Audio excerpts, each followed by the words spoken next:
Hello there and welcome back to another video. Today we have Ares, the original God of War, versus Thanatos. So we have the main villain at the end of God of War 1 and the main villain at the end of Ghost of Sparta. So let's get into this. Intelligence. Thanatos is a primordial being, thousands of years old, significantly older than Ares. Again, also is the ruler of his own domain. So he's very intelligent, at least in terms of overall knowledge. Fighting ability and battle IQ, God of War. Not much more to say than that. Strength. Now, this is actually an interesting one. Because Ares was able to match and or slightly overpower Kratos with the Power of Hope.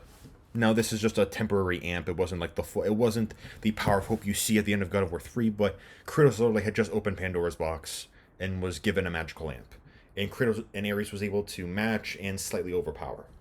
Slightly, not much of a difference, but I would probably say overall strength, I give a very slight edge to Ares on that one.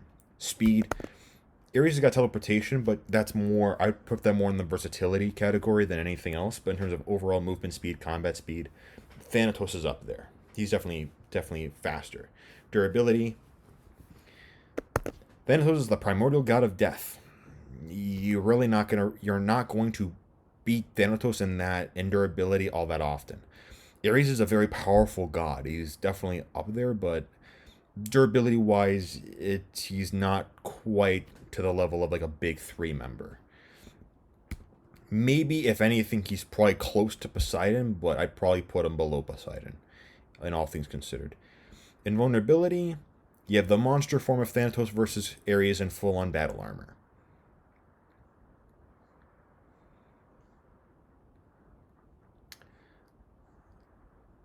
I'm going to give a slight edge in invulnerability to Thanatos for that reason. Because his monster form is like fully covered in metal. There's no parts exposed. Energy reduction AP and versatility goes to Ares. I've gone over Ares' abilities a bunch of times. I'm kind of tired of actually reiterating it myself. But the point is, the short version is that Ares has got so many different abilities, it's not even funny. Ares, I'd actually argue, probably has the most abilities out of any of the Olympians, out of any of the Greek and or Norse gods, period. The amount of magic abilities that he has access to is just ridiculous. And the X Factor and hacks. Now, this one's interesting, because could Ares kill Thanatos? Absolutely. Could Thanatos kill Ares? Absolutely. It's just, to be honest, they're both perfectly capable of killing each other. I honestly would give a slight edge. It's just, if I had to give a slight edge, it'd be to Ares. And this is for one reason. In Ares' own pocket dimension, he is pretty much omnipresent. He is virtually a capital G god in that he can definitely pull Thanatos into that domain. If Thanatos is pulled into Ares' pocket dimension, there is nothing that Ares can't do to Thanatos, including kill him. So I think in this fight, the main thing, because Thanatos has no answer to that. If Thanatos is in Ares' domain, Ares has full control over that entire realm of existence. There's nothing Thanatos can do. And Thanatos really has no answer to that. There's no reality warping, immunity. Like, he's got no sort of immunity to that sort of power. So I think in this fight, I think it's going to come down to the fact that Ares is going to pull out the black hole part, like the dimension or pocket dimension ability. He's going to use that as the last resort, use it, and he's going to find a way to kill Thanatos within the pocket dimension. That's how I think this is going to end. So in my opinion, I think Ares wins this fight.